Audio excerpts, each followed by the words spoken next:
Por uma nova Constituição, autonomia dos Estados Federados e contra o regime de um governo provisório imposto, os paulistas pegaram em armas no maior conflito civil do Brasil. Julho de 1932, Revolução Constitucionalista. Aqueles que lutaram, os que deram a vida pela causa, a história do embate que paulistas travaram contra Getúlio Vargas. O movimento deixou um número de mortos, até hoje não confirmado.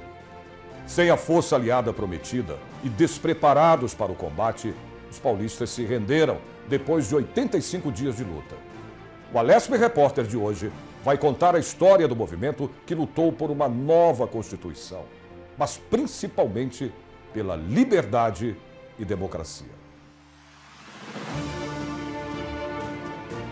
São Paulo, que se rebelou contra a ditadura de Getúlio Vargas, a gente brigou por uma nova Constituição, lutou pela Constituição, perdemos homens, né? Paulistanos que perderam a vida. Então é óbvio que isso é muito importante porque reestruturou o Brasil com uma nova Constituição.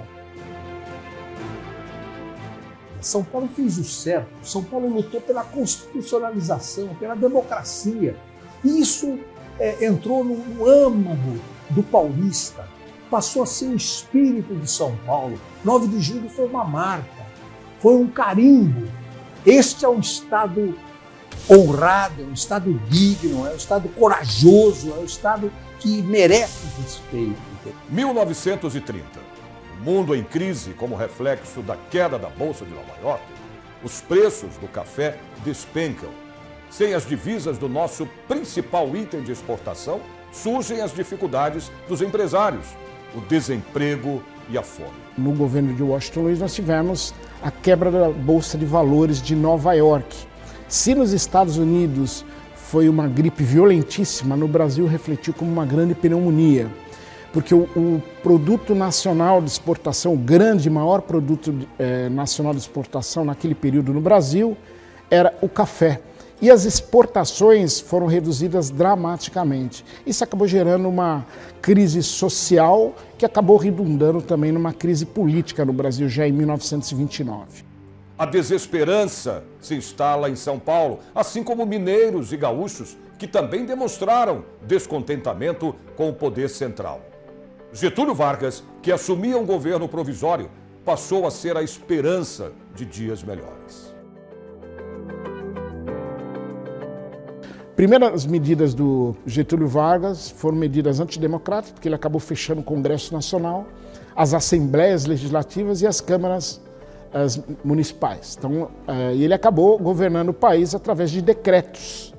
E aqui em São Paulo mesmo, ele acabou colocando interventores que não eram paulistas, que não faziam parte da comunidade paulista. Tudo isso acabou gerando um certo desconforto, não só no Brasil, mas como em outras unidades da federação, porque haviam promessas de eleições gerais, livres, o voto feminino, uma nova Constituição, e o tempo passava e essas situações não se resolviam, não ocorriam.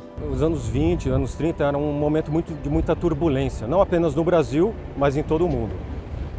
Na Europa começou o fenômeno do autoritarismo, grupos políticos que defendiam centralismo e soluções autoritárias, seja comunista ou fascista. E nos Estados Unidos passava por um grande problema socioeconômico. No Brasil não era diferente, também estava em ebulição social, principalmente no quesito às críticas ao processo eleitoral, às fraudes no sistema eleitoral.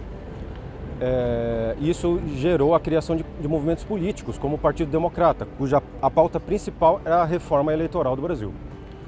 Só que havia outros grupos políticos, como os tenentistas, que eram militares, que decidiram fazer política. E eles escolheram essa via autoritária, defendendo o centralismo como solução dos problemas sociais, políticos e econômicos do Brasil. Uma concentração entre militares, políticos, estudantes, o começo da preparação de São Paulo para a guerra. Cerca de 70 mil paulistas, a maioria civis, se alistaram. No enfrentamento com os inimigos, somente 25 mil armas.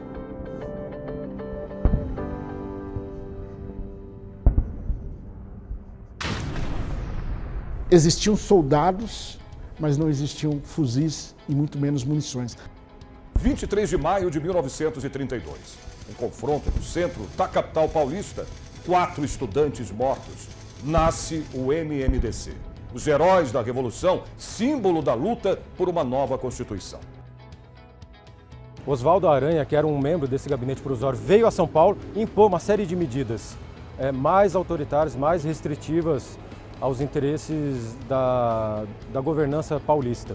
Isso insatisfez não só os líderes, mas também a população que não via os problemas serem resolvidos e muito pelo contrário.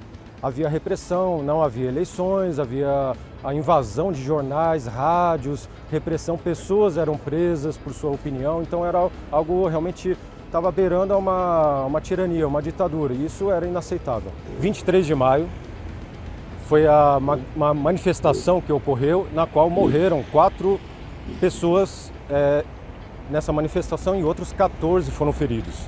Os 4 falecidos viraram mártires desse movimento. Foi batizado de MMDC, Martins, Miragaia, Drauzio e Camargo. Acredita-se que uma grande parte da população da cidade de São Paulo e de várias cidades do interior paulista vieram e lotaram completamente as ruas e avenidas e praças de todo o centro de São Paulo. A principal manifestação ocorreu na Praça do Patriarca e na Praça da República, a tal ponto que Oswaldo Aranha decidiu sair de São Paulo e ele telegrafou aceitando as condições dos paulistas. Então a população inteira começou a comemorar. Porém, um grupo na Praça da República, ou porque não ficou sabendo das notícias, ou porque queria dar o troco, né, no governo por toda a repressão, a destruição contra a imprensa que sofria, eles decidiram ir na sede do Partido Popular, que ficava ali na Praça da República, e fazer aquilo que se chama de empastelamento, que é invadir e derrubar as mesas, jogar os papéis para fora da janela. Só que ao chegar lá, na madrugada já, que era o dia 23 de maio, os membros do PP, que eram funcionários do Miguel Costa, que era um ex-coronel, também o comandante da revolta tenentista, anos antes, companheiro do Luiz Carlos Prestes, ordenou que eles resistissem. O 9 de julho, ele se refere à data do início da Revolução Constitucionalista. E ela foi escolhida por os organizadores da Revolução, que era fazer uma frente ao governo autoritário de Vargas, estavam planejando a Revolução para se iniciar em junho, só que devido à necessidade de organização foram postergando. Então eles chegaram a um consenso na data de 9 de julho, por uma questão numérica e ele ficava próximo entre as datas 4 de julho, a independência dos Estados Unidos, e 14 de julho, a data da Revolução Francesa. Minas Gerais e no próprio Rio Grande do Sul nós tivemos uma resistência constitucionalista, mas acabou sendo abafada por tropas ditatoriais, e os estados principais brasileiros que teoricamente fariam parte dessa frente para derrubar Getúlio Vargas e mudar o Brasil, esses estados que deveriam ser apoiadores do movimento revolucionário de 1932, pela democracia, pela liberdade no Brasil, acabaram se armando e vieram lutar contra São Paulo. Mas o motivo maior foi que Getúlio Vargas, nesse período, ele acabou prendendo as lideranças constitucionalistas, tanto em Minas quanto no Rio Grande do Sul. Getúlio Vargas, mais uma vez muito astuto, ele acabou desarmando as forças públicas, em especial a paulista, que é a Polícia Militar do Estado de São Paulo hoje, porque a força pública detinha naquela época artilharia, aviação de caça, aviação de bombardeio, ou seja, materiais bélicos. E logo em 1930, Getúlio Vargas desarmou a força pública, porque ele sabia que futuramente poderia ter algum problema, mesmo porque ele já tinha esses ideais ditatoriais. O esforço do interior foi gigantesco. Logo no início do movimento, os jovens do interior de São Paulo, através dos trens, chegavam e desembarcavam aqui em São Paulo e acabavam fazendo parte dos batalhões que já eram formados ali pela força pública, esses batalhões de voluntários civis. E, ao passar do tempo, vários batalhões surgiram nas próprias cidades do interior.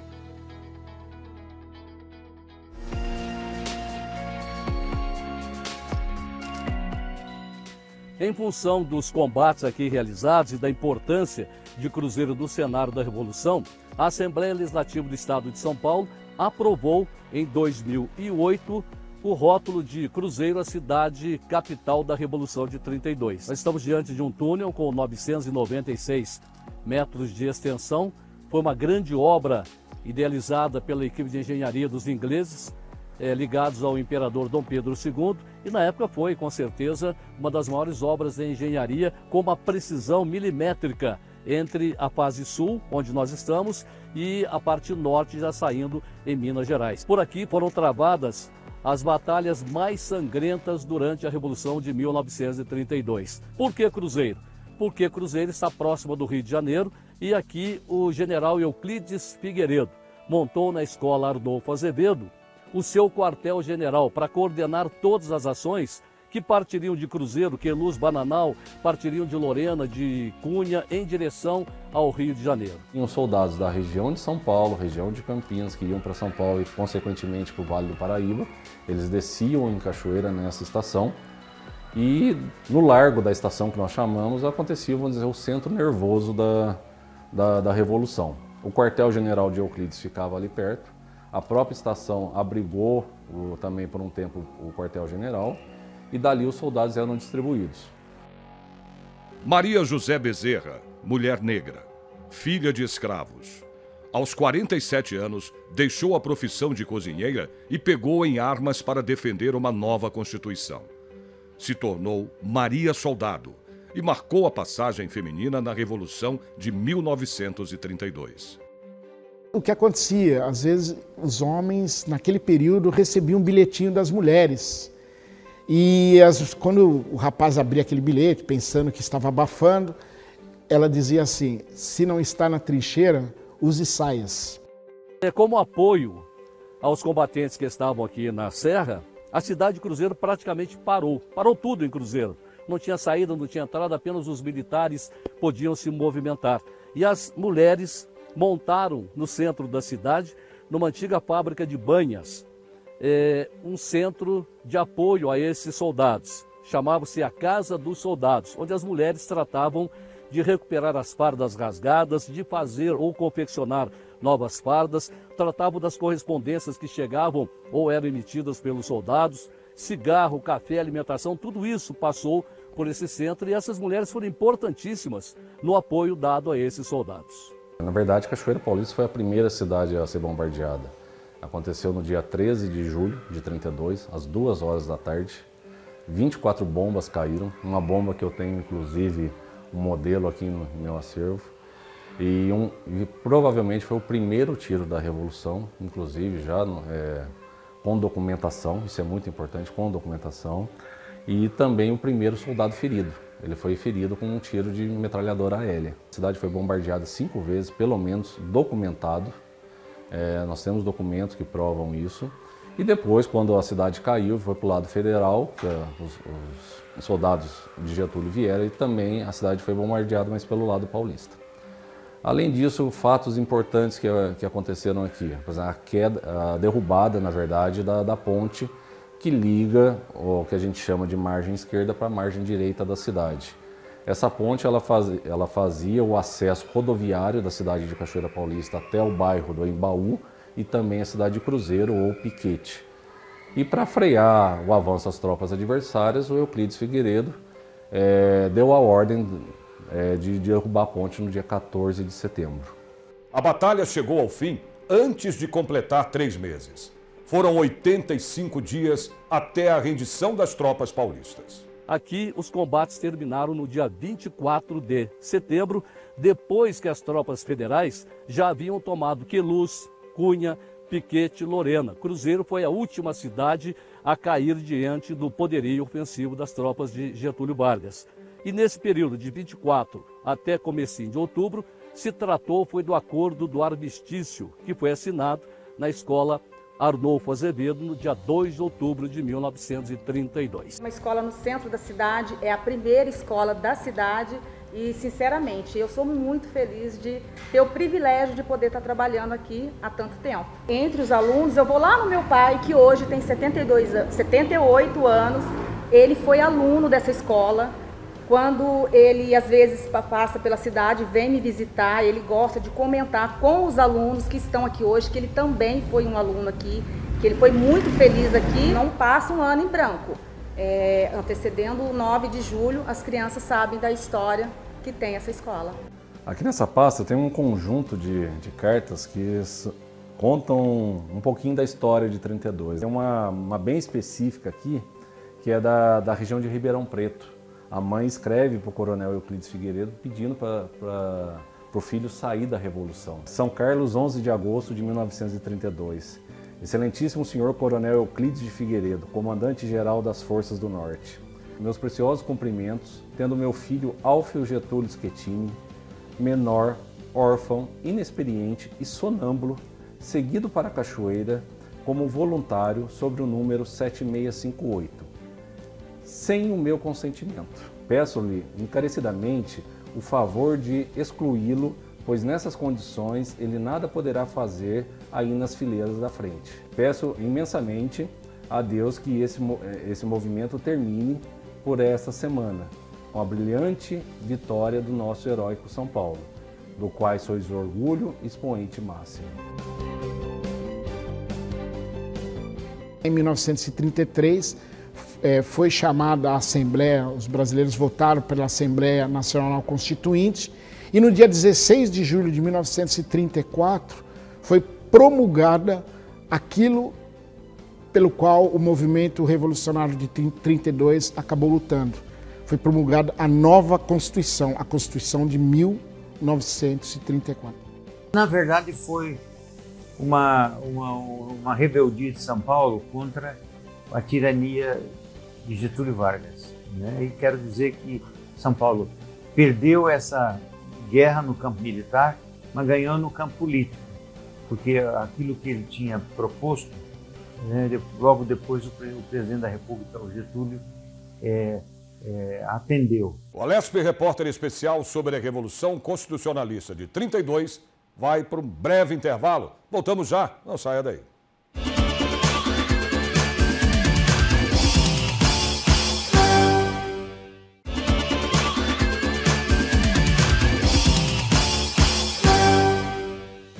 O programa Alesp Repórter Especial sobre a Revolução Constitucionalista de 1932 está de volta. 91 anos depois do confronto, a certeza das vidas perdidas, ainda em batalha, é um mistério. Nunca saberemos ao certo quantos morreram. Isso será impossível, nunca saberemos. Os restos mortais e as memórias dos heróis do movimento constitucionalista de 32 são guardados no obelisco do Ibirapuera. O corpo do poeta da Revolução, Guilherme de Almeida, foi sepultado no mausoléu em 1969. Soldados santos de 32, sem armas em vossos ombros, velai por nós, sem balas na cartucheira, velai por nós, sem pão em vosso bordal, velai por nós, sem água em vosso cantil. Oração da última trincheira, Guilherme de Almeida, 1957. Viveram pouco para morrer bem, morreram jovens para viver sempre.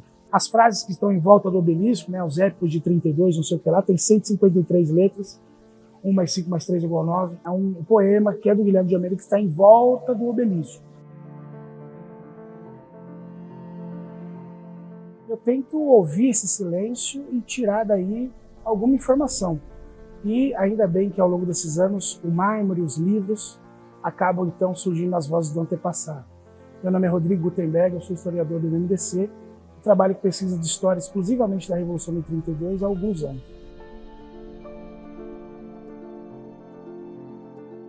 O obelisco por fora ele é quadrado, mas por dentro ele é ogival, porque tem uma ogiva dentro como se fosse uma ogiva de canhão. Há um roteiro que pode ser feito aqui dentro como um passeio, né, para que a gente possa então entender cronologicamente toda a história da Revolução de 32.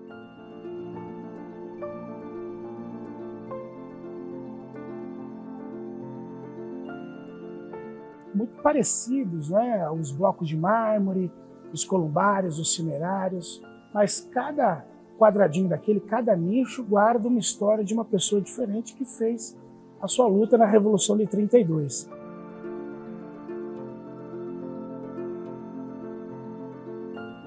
que ele era um civil completamente despreparado, mas que não admitia que a tirania governasse o nosso país e principalmente São Paulo fosse lançado à vala dos comuns, como estava sendo por Getúlio Vargas.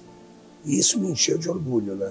Era algo que na escola eu levava e contava para os meus amigos, objetos do meu pai da Revolução eu levava, mostrava para os meus amigos e sempre me orgulhou muito.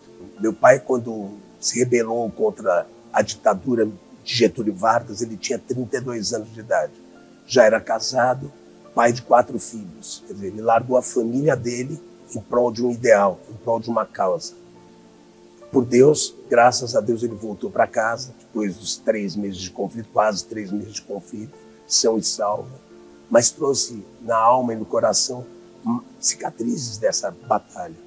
Muitas pessoas feridas, ele relatava isso, que viu muitas pessoas feridas, pessoas como ele, né? Poderia ser o vizinho dele, o irmão dele, civis, que se entregaram de corpo e alma para essa causa.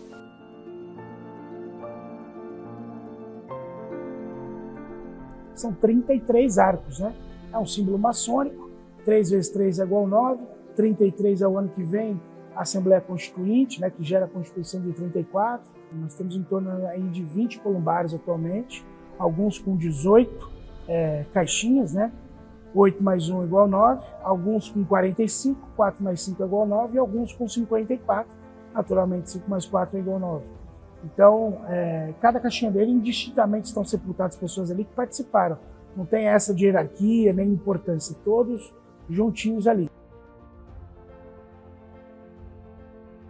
Tem um túmulo que estão sepultados 3 homens juntos, que foram assim encontrados. Temos mulheres, tem uma criança, tem russo, alemão, polonês, húngaro, todos sepultados aqui. E todos lutaram, ou morreram na guerra, ou depois tiveram o direito de ser sepultados aqui, porque conseguiram provar sua participação na luta. Todas as pessoas que nós temos a felicidade de trazer os restos desses heróis, nós temos a felicidade de trazer para cá, realmente se sentem lisonjeadíssimas e eu te digo que de uma forma ou outra tem sua vida modificada, porque você tem um parente seu, como eu tenho meu pai, que será imortalizado aqui neste obelisco, é algo que não tem preço. Não dá para mensurar o preço da vida, né? E ele, por sorte, ele voltou com vida, mas ele poderia ter morrido no campo de batalha, enquanto tantos outros morreram. Então, para mim, é um orgulho muito grande e eu, enquanto puder, vou cultuar essa memória, os ideais do meu pai, os ideais de todos esses mártires benditos de 32 que aqui repousam.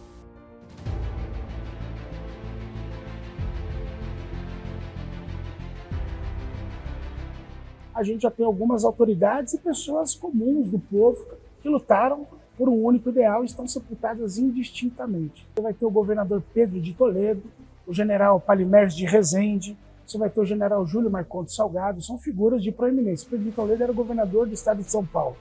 Palimers de Rezende era chefe do Estado-Maior da 2ª Divisão de Infantaria em Operações, um dos homens que fez eclodir a Revolução de 32. E ele tem uma curiosidade por ser um oficial do Exército de alta patente que era negro, que para a época era um pouco raro, né? Bem ali juntinho deles, também no primeiro columbar, está sepultado o então general Júlio Marcondes Salgado, que era o comandante da Força Pública e morre durante os combates na Revolução de 32, num acidente aqui na região de Santo Amaro. É importantíssimo que as gerações futuras tenham ideia do que foi a Revolução de 32. Mais do que a Revolução, do que foi o ideal de 32.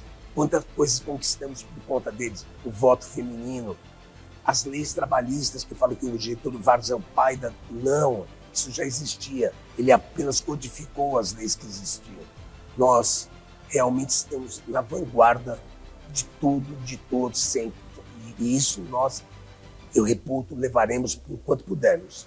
Quando a gente observa o formato do mausoléu, a gente vê que ele tem um formato de cruz, né? E por ser, naturalmente, um local de sepultamento, foi então introduzido, né, a liberdade do culto religioso para aqueles que gostam de cultuar os mortos, os heróis.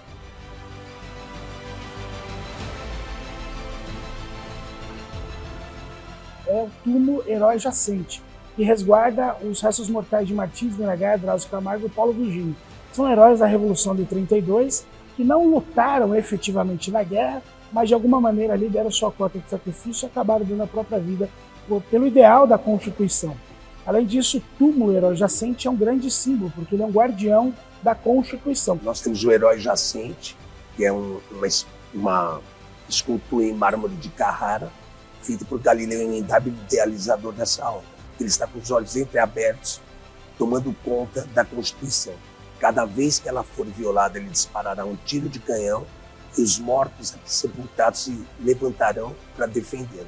Quem está sepultado no Herói Jacente são homens do povo, homens de diversas idades que se manifestaram ali por um ideal nobre, que é o ideal de liberdade, democracia, eleições, Carta Magna, e eles representam a própria população, não são autoridades, eram ilustres desconhecidos até então, e hoje são heróis aí escritos, tendo seus nomes inscritos no livro dos Heróis da Pátria. O Guilherme de Almeida e o Ibrahim Nobre, dois participantes da Revolução de 32, e são os únicos que estão aqui sepultados diretamente no chão. Ou seja, eles chegaram aqui após o velório, o féretro foi carregado pelos veteranos, e eles foram sepultados diretamente no chão, o que para eles era muito importante, já visto que somente para a lavra ou para o sepultamento você pode então gravar um chão de terra e sepultar alguém. Eles são os únicos deles que estão sepultados no chão.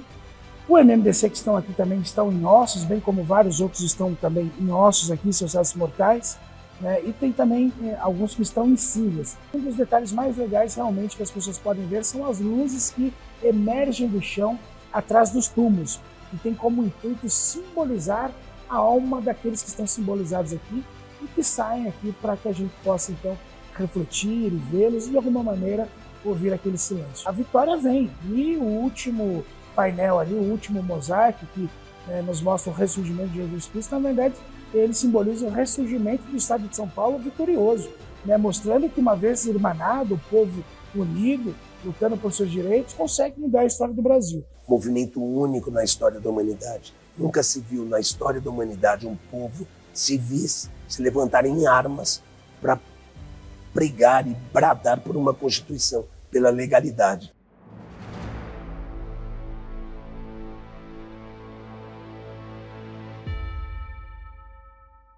O prédio da Lespe foi inaugurado no dia 25 de janeiro de 1968.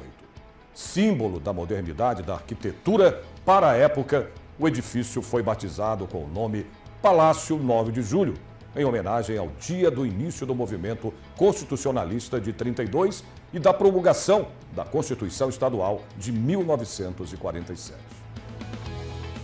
Com muita propriedade, e a gente se orgulha disso. A nossa Assembleia tem o nome de Palácio 9 de Julho, data inesquecível para todos os paulistas que amam esta terra abençoada e corajosa. O Palácio 9 de Julho ele fica aqui no Parque do Ibirapuera, né?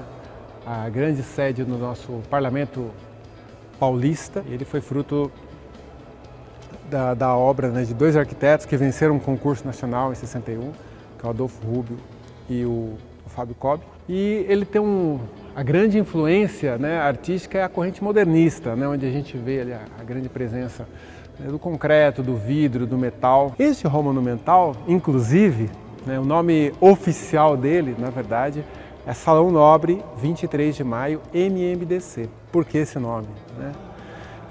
23 MMDC, que são os mártires da Revolução de 32. Quando a gente entra aqui no hall monumental, a gente se depara com esse grande painel, né, onde chama muito a atenção a figura do obelisco, né? O obelisco, que é um monumento que fica aqui próximo, que remete também à Revolução Constitucionalista. E a gente enxerga também que, ao lado, temos aqui o Palácio 9 de Julho, que é onde nós estamos aqui, né, que é justamente a nossa base democrática, a Casa do Povo, como é conhecida, né, no nosso estado. E para reforçar ainda mais esta data do 9 de julho, nós temos uma escada que dá acesso, que justamente possui 9 degraus, reforçando a mensagem do 9 de julho. Neste corredor, uma das obras que chama a atenção é este quadro, Uma Mulher na Revolução, da historiadora e artista plástica Neide Bibiano. É a única obra que nós temos aqui na casa que mostra a participação da mulher na Revolução de 32. Este quadro se chama Soldado Constitucionalista, feito pela artista paulista Camila Giudice. A Camila, ela fez parte como voluntária aí da Sociedade de Veteranos MMDC. E nesse quadro ela quis fazer uma homenagem ao soldado constitucionalista. E é aqui no gabinete da presidência que encontramos essa escultura em bronze, Soldado Constitucionalista. Esta escultura ela foi lançada na solenidade de 23 de maio de 1956, aqui na Alesp. Ela retrata e faz memória a todos aqueles que ficaram no front da Revolução. O acervo histórico tem uma ampla documentação referente à Revolução de 32, porque aqui nós temos a documentação da Comissão da Medalha. A Comissão da Medalha foi criada em 1962.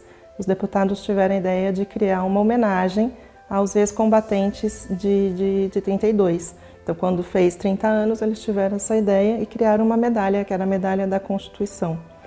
E aí havia uma comissão na Assembleia que recebia a documentação enviada pelos combatentes, analisava essa documentação e dava parecer se a pessoa deveria ou não receber essa medalha. A palavra final, se a pessoa receberia ou não, era do presidente da Assembleia. Então, toda essa documentação que veio para cá, são mais de 10 mil processos, então mais de 10 mil pessoas mandaram documentações comprobatórias para a Assembleia e nós temos essa documentação aqui. É uma documentação riquíssima e conta muito da história de 32 de um ponto de vista diferente, que não é o ponto de vista dos livros de história, é o ponto de vista dos combatentes mesmo. Esse aqui é de inclusive, que foi ex-deputado, ele mandou a foto de um treinamento. Ele era médico, ele fez um treinamento de primeiros socorros, de oficiais de primeiros socorros. Então tem muitas fotos originais, né, nessa nossa documentação. Este outro aqui que eu separei é de uma moça que fez uma carta para o marido e tem a cartinha original dela aqui. E ela fala que ela está aprendendo a enfermagem para dar os primeiros socorros para os combatentes que se machucassem. E o marido dela, enquanto isso, estava aprendendo a lidar com metralhadora nos campos de batalha.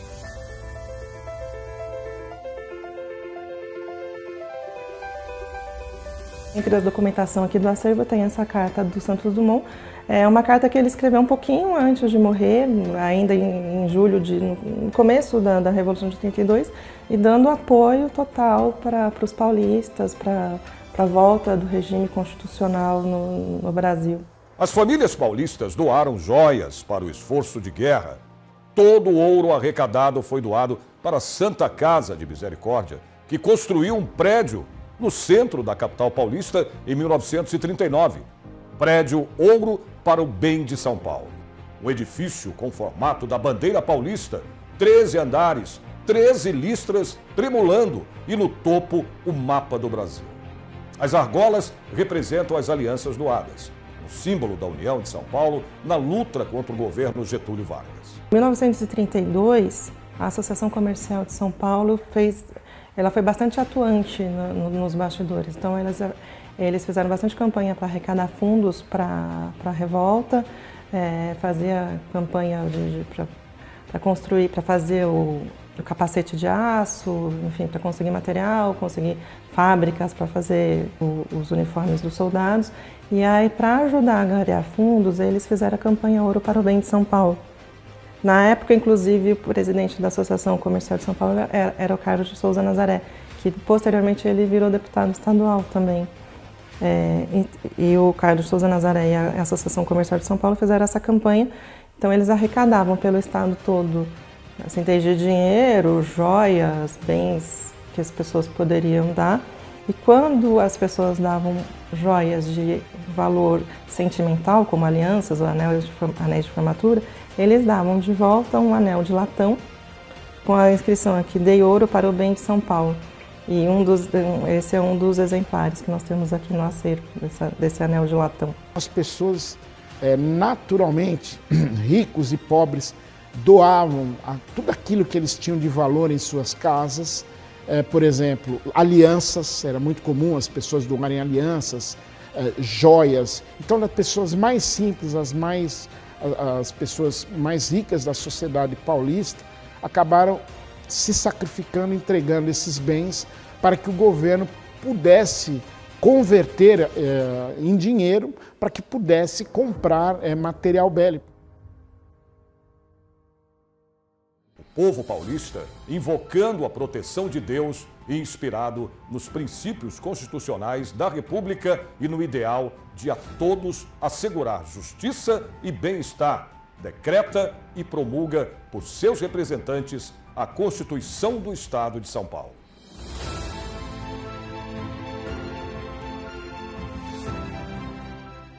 São Paulo escreve a melhor Constituição de todos os tempos. Deputados estaduais, atendendo às reivindicações populares, defendem na Assembleia Legislativa importantes temas para a organização do nosso Estado e melhoria de vida do povo paulista.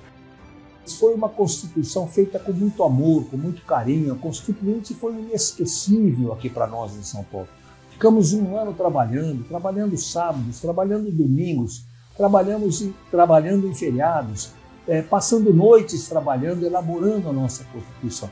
Neste plenário é esperada uma grande participação de entidades e do povo paulista que se envolve nos trabalhos constituintes. Ouvimos a opinião de toda a população do Estado. Foram mais de 7.000 e tantas emendas que foram apresentadas pelo povo à Constituição. Emendas são sugestões que você pode dar aos 84 deputados que estão escrevendo a Constituição. Eu acho que foi um trabalho que marcou a época, que foi muito bom, mas realmente a nossa Constituição estadual também, tanto quanto a federal, peca por esse vício de ser muito detalhista. E isso não é a melhor técnica de se fazer Constituição. Temos a nossa Constituição. Haveremos de todos gerações se entregar a São Paulo a Constituição de São Paulo. Eu estava aqui na Assembleia já, e fui membro de comissão que analisou várias emendas. Eu trabalhei muito na sociedade civil, e quero dizer que o marco daqui de São Paulo não foi diferente de Brasília. Foi uma Constituição que escrevemos e que fez efetivamente São Paulo um Estado organizado como é hoje. Educação sem discriminação é mais um objetivo dos constituintes. Pequena parcela dos recursos destinados à educação chega efetivamente à sala de aula. Isso equivale a dizer baixo nível de ensino, baixo salário para os professores e poucas vagas nas escolas públicas. E preocupado com essa situação é que estou lutando para que emenda de nossa autoria, que vincula exclusivamente os recursos públicos de educação à escola pública, seja aprovada. Nós estávamos num período diferente, os deputados tinham sido eleitos, estavam todos aí animados na elaboração da nova Constituição para a República Paulista. Obviamente houve muitas discussões, muitos debates. A participação popular é de grande importância à elaboração de uma Constituição mais justa. E é evidente que a Constituição foi aprovada por todos os deputados. Foi uma grande festa aqui para o Estado de São Paulo. Estamos entregando agora o projeto de Constituição. Eu me lembro bem, porque houve um anteprojeto. Aliás, o deputado Arnaldo Jardim, na época, que foi o autor do anteprojeto. Depois foram recebidas emendas a esse anteprojeto. E a comissão de sistematização, da qual eu fui presidente, elaborou o projeto, que foi então discutido em plenário e votado em plenário. Então, essas reuniões da comissão de sistematização eram muito complexas, difíceis. Escrever a Constituição Paulista é tarefa decisiva para o futuro do nosso Estado. Galeria sempre lotada. Teve um domingo, eu me lembro bem disso, em que nós discutimos se separava os bombeiros da polícia militar ou não. Você ouvia uma mosca lá no fundo da galeria. Tamanho silêncio que se fez, entendeu? Eram temas muito importantes, muito discutidos, havia muita discussão até se chegar a um entendimento. O esforço, o interesse e a experiência de cada deputado precisam de sua colaboração. Então eu quero dizer que foi um marco histórico. Para mim, marco histórico, e a Assembleia participou ativamente. Uma das emendas que eu consegui aprovar na Comissão de Administração Pública diz respeito aos policiais militares que deverão ir para a reserva ou reformar aos 30 anos de serviço obrigatoriamente. Isso aí levará a uma renovação nos quadros da Polícia Militar no Estado de São Paulo e, lógico, que vai dar uma melhor segurança ao povo de São Paulo, porque nós teremos policiais mais jovens dando combate aos bandidos que hoje vivem matando, estuprando e roubando. Foi um ano para fazer na Constituição de São Paulo, né? Relembrou muitas coisas, né? Lutou na área de saúde, a educação, segurança. Então, tudo isso aí foi debatido, muito debatido nos plenários. Iremos atender principalmente o relacionamento entre Estado e comunidade, mas queremos advertir essa comunidade que espere de nós um trabalho sério, sem favorecimento. Isso é o que nós tínhamos a dizer aos paulistas como bons brasileiros que são. E nós conseguimos terminar a nossa Constituição, tinha que terminar até 5 de outubro de 1989. Nós terminamos às 23 horas e 59 minutos no dia 4 de outubro. Portanto, a 1 minuto antes do prazo regulamentar. Então, foi fantástico, é uma epopeia a elaboração de uma Constituição. O significado da Revolução de 1932 é o espírito democrático do povo paulista de não se curvar a nada, não ser comandado, mas comandar, muito menos aceitar imposições ditatoriais. O símbolo maior da democracia no país é a Revolução de 32. 32 teve um marco histórico muito grande e ajudou a fazer São Paulo o que é hoje. Como parte da nossa história, 9 de julho marcou muito todos aqueles que acreditam na democracia e na liberdade. O mais importante é nós preservarmos a Revolução de 32 pelos ideais, basicamente ideais de democracia e de liberdade. São ideais tão importantes e que, vamos assim dizer, nos dias atuais sofrem problemas, mas nós temos que ter consciência que 32 é justamente para que a liberdade e a democracia possam conviver lado a lado. Como a Revolução de 32 é importante para o Legislativo paulista, é que 2 constituições foram promulgadas no 9 de julho. A Constituição de 35, de 1935, que foi logo em seguida de 32, foi a primeira Constituição promulgada depois da Revolução de 32. Os deputados fizeram bastante esforço para conseguir terminar todos os trabalhos e promulgar a Constituição em 9 de julho. E a seguinte, que foi de 47, que também foi depois de um período que a Assembleia foi fechada. Quando reabriu, o primeiro trabalho da Assembleia foi a Assembleia Constituinte para fazer a Constituição. E essas 2 constituições foram no 9 de julho. Devemos olhar o passado e fazer uma reflexão do sacrifício das pessoas que lutaram ali. As pessoas se sacrificaram. É como se em cada monumento que você visse, cada lápide no cemitério, cada livro que você lesse, é como se o veterano de 32 dissesse: lembre-se de nós, lembre-se do nosso sacrifício e o que fizemos para o futuro de vocês. O programa Lespe Repórter Especial sobre a Revolução Constitucionalista de 32 chega ao fim. Até o nosso próximo encontro.